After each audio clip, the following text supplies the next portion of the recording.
Γεια σας παιδιά! Στο προηγούμενο επεισόδιο είδαμε την Μάνκορα, έναν διάσημο τουριστικό προορισμό στην βόρεια ακτή του Περού. Μετά τη Μάνκορα κατευθυνθήκαμε προς Ζωρίτος, ένα μικρό παραθαλάσσιο χωριό με πολύ ωραίο κλίμα. Βρίσκεται γύρω στα 73 χιλιόμετρα βόρεια της Μάνκορα. Θα σας πούμε περιληπτικά όλες μας τις εντυπώσεις από αυτό το μέρος. Αυτό ήταν το δωμάτιο που κλείσαμε αρχικά. Με το που μπήκαμε, ο Κωνσταντίνος έπρεπε να δουλέψει. Όμως ο γείτονας φώναζε κάτι που ενοχλούσε στα μαθήματα του Κωνσταντίνου. Επίσης κάπνιζε και ο καπνός περνούσε στο δικό μας δωμάτιο, αφού ο διαχωριστικός τοίχος δεν έφτανε μέχρι το ταβάνι. Ήμασταν τυχεροί γιατί υπήρχε δωρεάν ακύρωση μέχρι την μέρα εισόδου.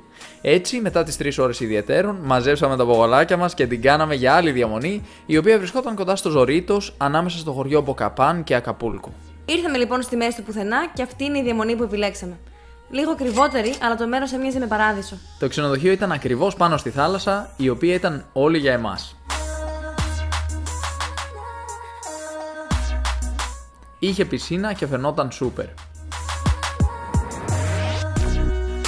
Όμως το όνορο διαλύθηκε σύντομα όταν ανακαλύψαμε ότι δεν υπήρχαν παράθυρα. Το Ζωρίτος και τα χωριά τριγύρω βρίσκονται κατά μήκος της Παναμερικανικής οδού. Είναι κυριολεκτικά χτισμένα όλα ακριβώς δίπλα στον δρόμο. Αυτό σημαίνει πως περνούν συνέχεια φορτηγά, αμάξια και ταλίκες, προκαλώντας μια ανυπόφορη ηχορύπανση. Φανταστείτε αυτή την ηχορύπανση χωρίς καν παράθυρα στο δωμάτιο. Το Ζωρίτος είναι γνωστό για τις όμορφες παραλίες, τον ζεστό καιρό και τις φυσικές ιαματικές πηγές του. Καλώς ήρθατε στο Ζωρίτος. Τι είναι το Ζωρίτος? Είναι ένα χωριουδάκι στη βόρεια ακτή του Περού, το οποίο είναι κοντά σχετικά στη Μάνκορα, μία ώρα βορειότερα, και ελάτε να σας το δείξουμε. Εμείς πάντως δεν τρελαθήκαμε με την παραλία. Ήταν μεγάλη, κάτι που την έκανε ok για περπάτημα και ηλιοθεραπεία, αλλά όχι ιδανική για μπάνιο, καθώς το νερό είχε αφρούς και κύματα. Κάτι άλλο που μας κακοφάνηκε είναι το ότι ήταν γεμάτη με τέντες, τις οποίες χρησιμοποιούσαν οι ψαράδες ολημερείς.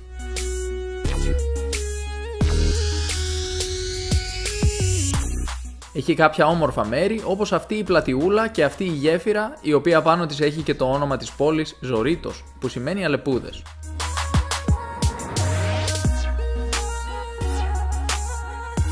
Προχωρούσαμε εξερευνώντας την πόλη, η οποία μας φάνηκε απλή και ωραία. Βρεθήκαμε σε αυτές τις σκάλες, οι οποίες οδηγούν στο φάρο του χωριού. Ανεβήκαμε εδώ στο φάρο και έχει καταπληκτική θέα. Από εκεί μπορούσε να δεις όλη την θέα της πόλης και το ξηρό τοπίο από πίσω, και από την άλλη μεριά την θάλασσα, την υπόλοιπη πόλη και τον φάρο.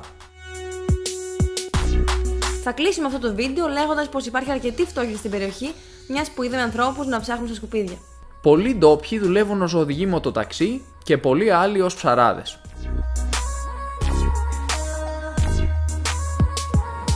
Το μέρος είναι χαλαρό με ωραίες πλατείες, αλλά τα σπίτια προς ενοικίαση είναι ακριβά και χωρίς ηχομόνωση. Άρα, αν προσπαθείτε να ταξιδέψετε με χαμηλό budget, καλύτερα να οργανώσετε αρκετά νωρίτερα το ταξίδι σας.